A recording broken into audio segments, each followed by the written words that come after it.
1.6. Algunos avasalladores típicos.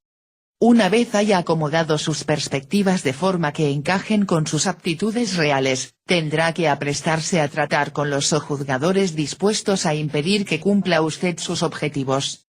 Aunque es posible que usted se deje avasallar virtualmente por cualquiera, en un estamento social determinado, algunos factores de nuestra cultura son fastidiosos de manera particular. Las 6 categorías de dictadores que se reseñan a continuación figurarán reiteradamente en los ejemplos que se incluyen en el resto del libro, del mismo modo, poco más o menos, en que los problemas relacionados con ellos surgirán en su propia existencia cotidiana. Vamos a abordar a 6 avasalladores. Familia, trabajo, autoridad, burocracia, empleados del mundo, uno mismo. 1. La familia. En una reciente conferencia, pedí a las 800 personas que constituían el auditorio que relacionasen las 5 situaciones más corrientes en que se consideraban víctimas de atropello. Recibí 4000 ejemplos de situación típica de víctima. El 83% estaban relacionados con la familia de las víctimas. Imagínese, algo así como el 83% de las arbitrariedades que sufre usted pueden deberse a su ineficacia en el trato con los miembros de su familia que acaban por dominarle o manipularle. Y sin duda usted hace lo mismo con ellos. Las típicas coacciones familiares que se citaban eran, verse obligado a visitar parientes, efectuar llamadas telefónicas, llevar en el coche a alguien, aguantar a padres molestos, hijos incordiantes, parientes políticos o familiares irritados, verse postergado por los demás, quedar convertido en prácticamente un criado, no ser respetado o apreciado por otros miembros de la familia, perder el tiempo con desagradecidos, carecer de intimidad por culpa de las expectativas familiares, etc., etc. Aunque la célula de la familia es ciertamente la piedra angular del desarrollo social, la institución principal en la que se enseñan valores y actitudes, es también la institución donde se expresa y aprende la mayor hostilidad, inquietud, tensión y depresión. Si visita usted un establecimiento mental y habla con los pacientes, comprobará que todos o casi todos ellos tienen dificultades en el trato con miembros de sus respectivas familias. No fueron vecinos, patronos, profesores o amigos las personas que crearon problemas de relación a los perturbados, hasta el punto de que hubo que hospitalizarlos.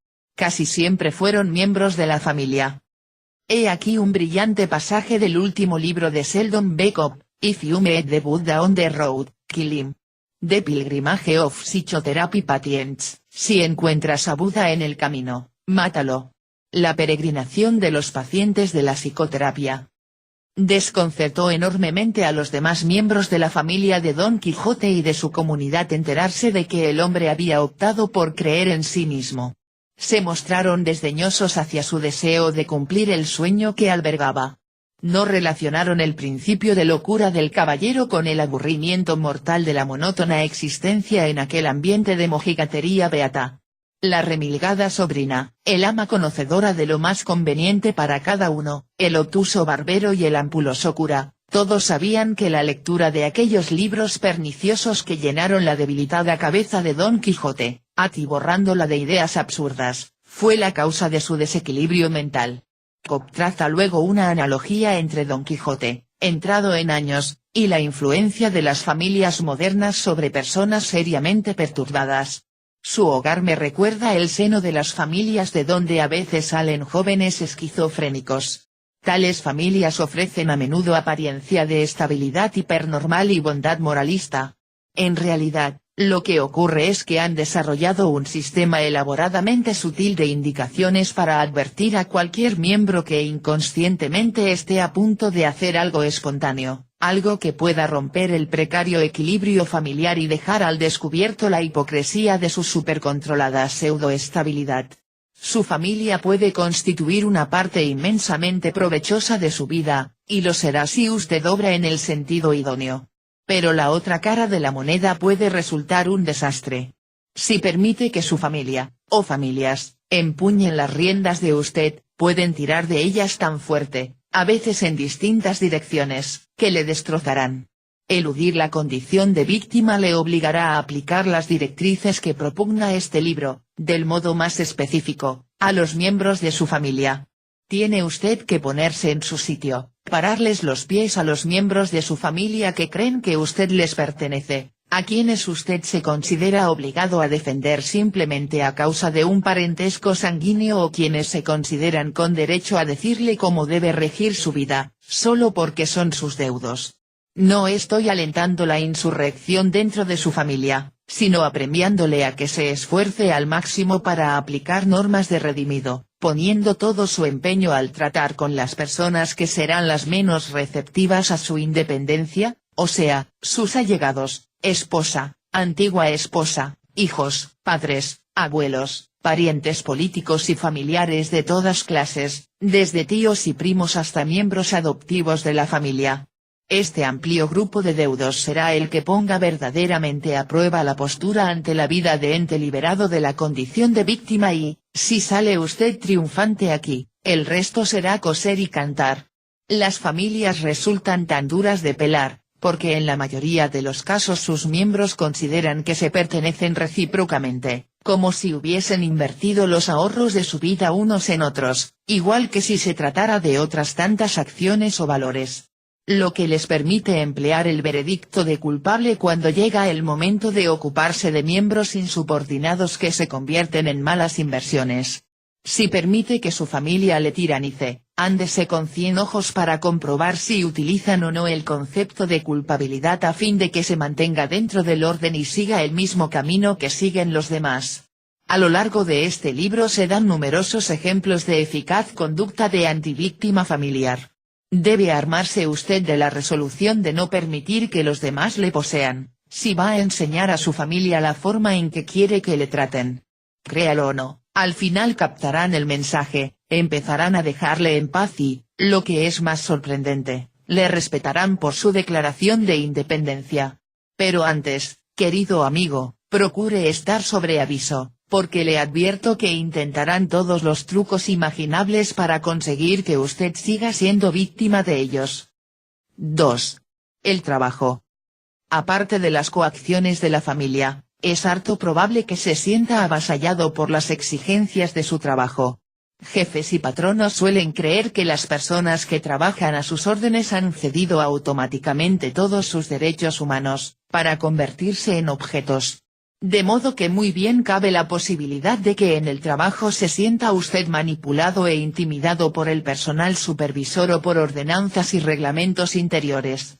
Es posible que odie usted su ocupación profesional y se considere víctima por el mero hecho de tener que pasar 8 horas diarias desempeñándola. Tal vez se vea obligado a permanecer lejos de sus seres queridos, por culpa de sus compromisos laborales. ¿Acaso se comprometa a sí mismo y se comporte como no le gustaría hacerlo? Si pudiese elegir otro trabajo distinto. Quizá tiene dificultades para congeniar con supervisores o compañeros de trabajo con los que no está de acuerdo. La excesiva lealtad a su trabajo a base de renunciar a cosas como la libertad personal y las responsabilidades familiares, abre otra enorme avenida hacia la opresión en situaciones laborales. TV escribe. Dijo un empleado, me están ofreciendo un 60% más de salario en otra empresa. Pero, pienso que sería muy desleal renunciar aquí, cuando me han tratado tan bien. ¿Y, de qué lealtad está hablando ese idiota? No hay tal cosa, solo intereses. La empresa no es tu familia y la relación solo es comercial, un acuerdo de cliente-proveedor. En cuanto el interés de la empresa cambie respeto a ti, no le va a conmover tu percepción y se va a deshacer de ti. Wayne escribe. Si sus expectativas en cuanto al trabajo se ven frustradas o reducidas, si se considera atropellado por el cargo que desempeña y las responsabilidades que conlleva, tómese un breve respiro para preguntarse qué está haciendo en un empleo que abusa de usted como persona. Cierto número de mitos profundamente arraigados en la ética conspiran para tiranizarle en el trabajo. Uno de ellos es que, pase lo que pase, uno ha de aferrarse al empleo que tiene, ya que, si a uno le despiden, no encontrará otro. La misma palabra hace que lo de despido suene a algo así como caer asesinado de manera vengativa. Otro mito es el de la inmadurez vocacional para cambiar regularmente de empleo, mucho menos de carrera. Esté atento a la aparición de esta clase de creencias ilógicas. Si uno las acepta, pueden conducirle en derechura a la condición de víctima en el trabajo. El reloj de oro al término de una ejecutoria de 50 años en la empresa no constituye ninguna compensación, si durante todo ese medio siglo se ha estado usted teniendo aversión a sí mismo y a su trabajo. Son centenares las vocaciones en las que podría emplearse. Para ser eficiente no necesita sentirse obligado por su actual experiencia o formación, sino que debe saber que está capacitado para desempeñar multitud de tareas, simplemente porque está deseoso de aprender y es flexible y entusiasta. Para un tratamiento más completo de la tiranía laboral, véase el capítulo 7. 3. Figuras con autoridad y profesionales liberales. Las personas que poseen títulos ostentosos u ocupan puestos de autoridad hacen que resulte fácil el que usted mismo se someta a la arbitrariedad. Médicos, abogados, profesores, políticos, altos cargos administrativos, grandes figuras del espectáculo y de los deportes, etc., han conseguido elevarse hasta una posición de exagerado prestigio en nuestra cultura. Es posible que se encuentre acobardado en presencia, sobre todo, de superpersonas que tratarán de aprovecharse de usted cuando requiera sus servicios especializados. A la mayoría de los pacientes les resulta violento tratar con los médicos el tema de los honorarios, de modo que se limitan a pagar la factura, sea cual fuere su importe, y se consuelan con el recurso íntimo del pataleo.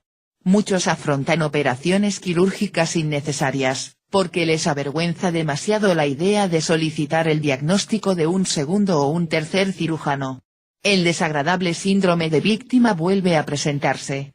Si usted no puede tratar con las personas el precio que le van a cobrar por los servicios profesionales que van a proporcionarle, simplemente porque los ha encumbrado tanto por encima de usted que no le es posible imaginarse que condesciendan a escucharle, entonces es que se ha colocado solo en situación de que abusen de su persona cada vez que crea estar adquiriendo tratamiento médico, consejo legal, educación, etc. Al conceder títulos especiales como doctor, profesor o caballero a esos personajes se coloca usted continuamente en posiciones de inferioridad. El único resultado es que se siente sometido, y muy bien pueden avasallarle, puesto que no le es posible tratar con ellos en un plano de igualdad.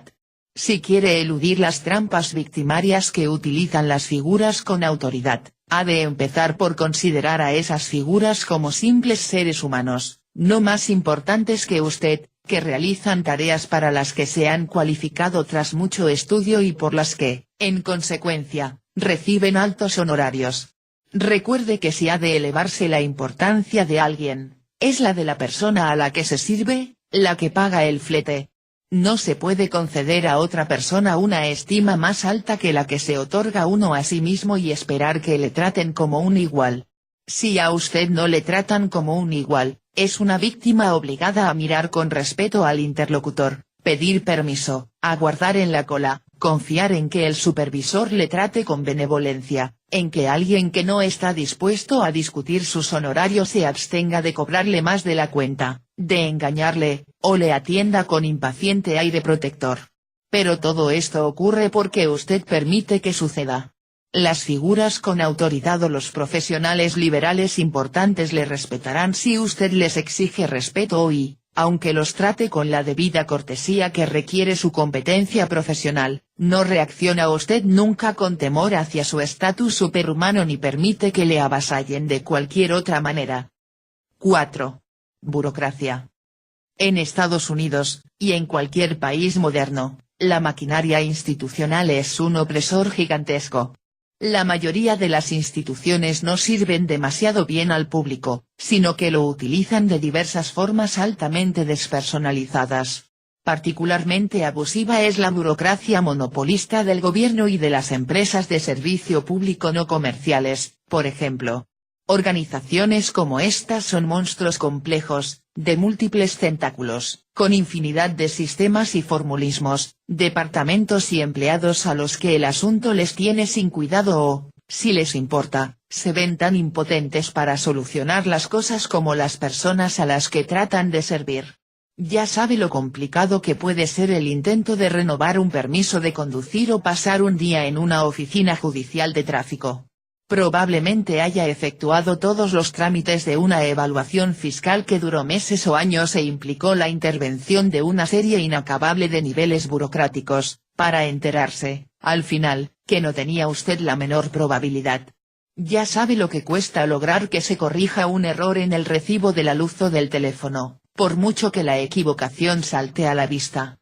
Conoce usted perfectamente la inmensidad enrevesada que, para la torpe maquinaria administrativa, representa conseguir que un ordenador electrónico suspenda sus envíos de cartas amenazadoras referentes a una factura que, para empezar, nunca se debió extender.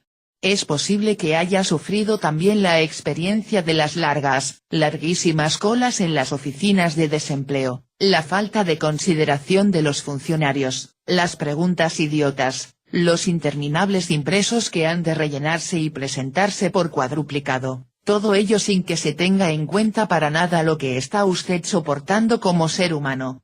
Sin duda habrá oído usted tristes y plomizas historias que relatan entrevistas de personas corrientes con administradores de la Seguridad Social o inspectores de Hacienda.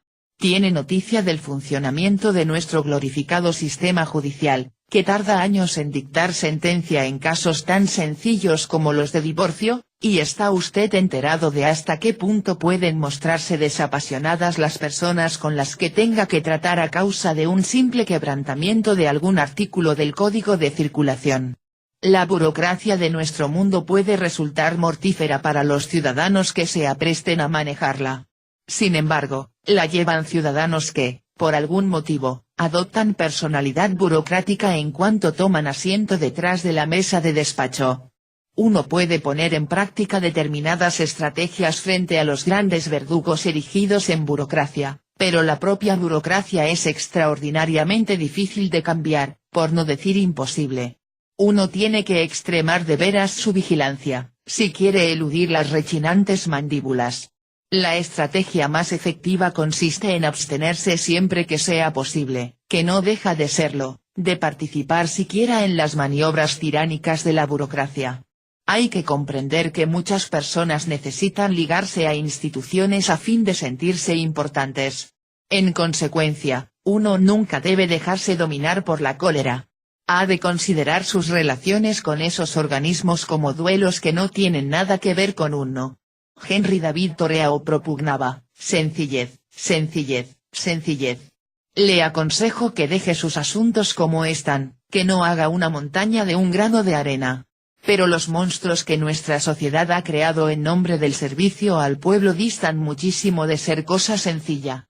Nuestros burócratas no solo se burlarán del hombre al que le gustaría vivir 2 años en un estanque, sino que le remitirán cartas, le informarán de las razones por las cuales no puede permanecer allí e insistirán en que adquiera permisos de pesca, de caza, de ocupación y de uso y disfrute de aguas. 5. Los empleados del mundo. Si ha dedicado usted algún tiempo a la observación del modo en que funciona nuestra cultura, habrá percibido, a través de la mera descripción de la labor que desarrollan, que muchos empleados, no todos, existen para avasallarle a usted mediante un sinfín de procedimientos. En la mayoría de los casos, cuando usted presenta quejas o reclamaciones ante algún empleado, lo único que hace es gastar saliva en balde. Los subalternos están allí para encargarse de que usted se ciña a la política de la empresa, para que se cumplan normas y reglamentos establecidos precisamente para impedir que usted eluda el modo ordenado de hacer las cosas. Muy pocos empleados, si es que hay alguno, ponen empeño o tienen interés en tratar al cliente con equidad. A un dependiente que le ha vendido un artículo defectuoso le tiene sin cuidado que usted recupere su dinero y, en el fondo, le importa un comino que vaya usted a comprar a otro establecimiento. Al impedir que usted hable con alguien en situación de ayudarle, los empleados a menudo están cumpliendo con su deber, aparte de que se distinguen porque emplear el poder de la empresa para imponerse sobre el parroquiano les produce bastante satisfacción. A los empleados les encanta decir, es nuestra política, lo siento, lo lamento de veras, pero tendrá que escribir una carta, presentar la reclamación por escrito. O bien, póngase en esa cola, vuelva la semana próxima, retírese ya. Tal vez el mejor sistema para tratar con los empleados del mundo sea recordar siempre estas 5 palabras, un empleado es un desgraciado. No, la persona que está detrás de la función de empleado, no, el término desgraciado tiene aquí las connotaciones despectivas que corresponden a los sinónimos de pobre diablo, estúpido, egoísta y hasta sicario mandón. Pero en realidad esa persona es intrínsecamente única, maravillosa e importante y solo adopta carácter de desgraciado cuando se reviste del papel de encargado a sueldo de hacer cumplir una política destinada a someterle a usted. Evite a los subalternos y trate con personas que puedan servirle. Si dice usted a los dependientes de unos grandes almacenes que no volverá a comprar nada allí, ¿cree que realmente les importa? Claro que no. Consideran su empleo como un medio para obtener un salario y la circunstancia de que a usted le guste o no aquel establecimiento tiene escasa trascendencia para ellos. En absoluto se trata de un punto de vista acerbo. ¿Por qué tiene que importarles a los empleados? Su misma función exige que les tenga sin cuidado, y se les paga para impedir que usted infrinja la política de la empresa, lo que a los patronos les costaría dinero, tiempo o esfuerzo. Pero usted no está obligado a tratar con los dependientes, so pena de que disfrute viéndose atropellado. Por todos los medios, muéstrese respetuoso con las personas que desempeñan la profesión de empleado. Quizás usted se gana así la vida, como hice yo durante muchos años. Pero cuando llegue el momento de actuar con eficacia y conseguir lo que cree usted que merece, obteniéndolo de unos grandes almacenes, una compañía de seguros, una tienda de comestibles, una oficina gubernamental, del casero, del colegio, etc., entonces emprenda la tarea con la actitud inicial de que no va a dejarse avasallar por subalternos de ninguna clase, a los que ha de considerar como barricadas en el camino hacia su meta. 6. Uno mismo. Sí, usted. A pesar de todas las personas incluidas en las 5 clasificaciones anteriores y de la infinita cantidad de otros dictadores y categorías de los mismos que podríamos citarle, usted es el único capaz de decidir si va a sentirse lastimado, perjudicado, deprimido, furioso, preocupado, temeroso o culpable respecto a algo o alguien de este mundo, aparte el trastorno que sufra cuando los demás no se comporten con usted del modo que preferiría. Puede tiranizarse a sí mismo de cientos de maneras diversas. He aquí algunos de los casos más típicos de autoabuso con los que usted puede enfrentarse. Su formación. Se está avasallando a sí mismo si, a pesar de que ya no le gusta su profesión, sigue todavía desempeñando las tareas para las que se preparó. Si tiene usted 40 años y trabaja de abogado o de mecánico solo porque a los 17 años decidió que eso era lo que debía hacer, entonces es usted víctima de una formación que en principio se supuso iba a proporcionarle la libertad de una opción laboral que originalmente no tenía. ¿Con cuánta frecuencia confía usted en el juicio de alguien de 17 años, en lo que se refiere al modo en que debe regir su vida? Bien, pues, ¿por qué continuar ajustado a unas decisiones tomadas a 17 años, cuando usted ya no tiene 17 años?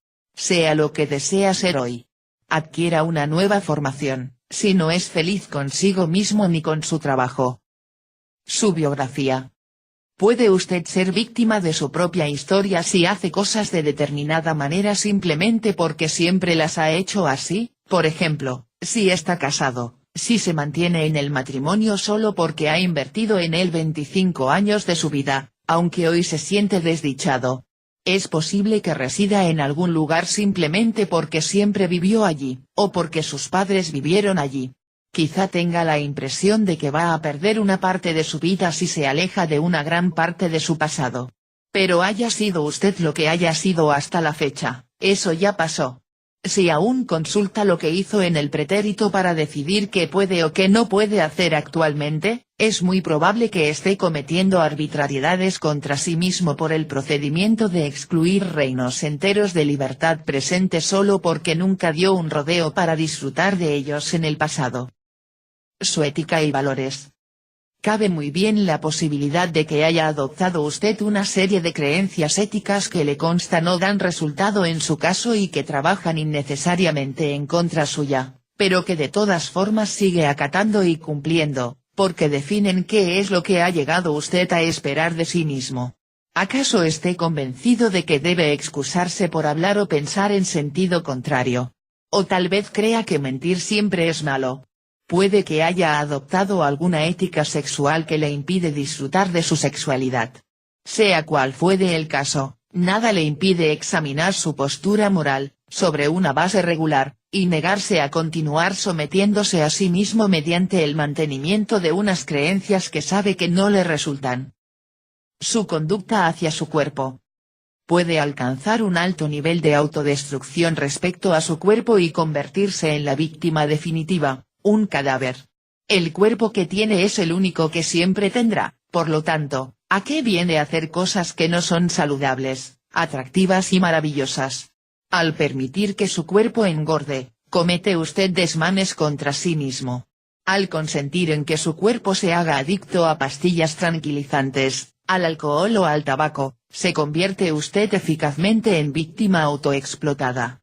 Al no conceder a su cuerpo oportunos periodos de descanso, al someterlo a la tensión y el esfuerzo excesivo, se deja usted avasallar a sí mismo.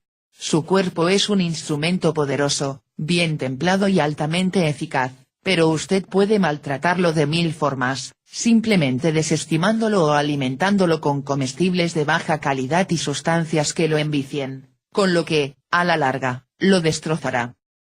Su autorretrato.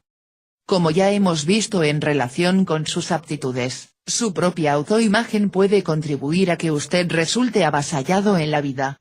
Si crea que no le es posible hacer nada, que carece de atractivo, que no es inteligente, etc., etc., logrará también que los demás le vean así, usted actuará así e incluso será así.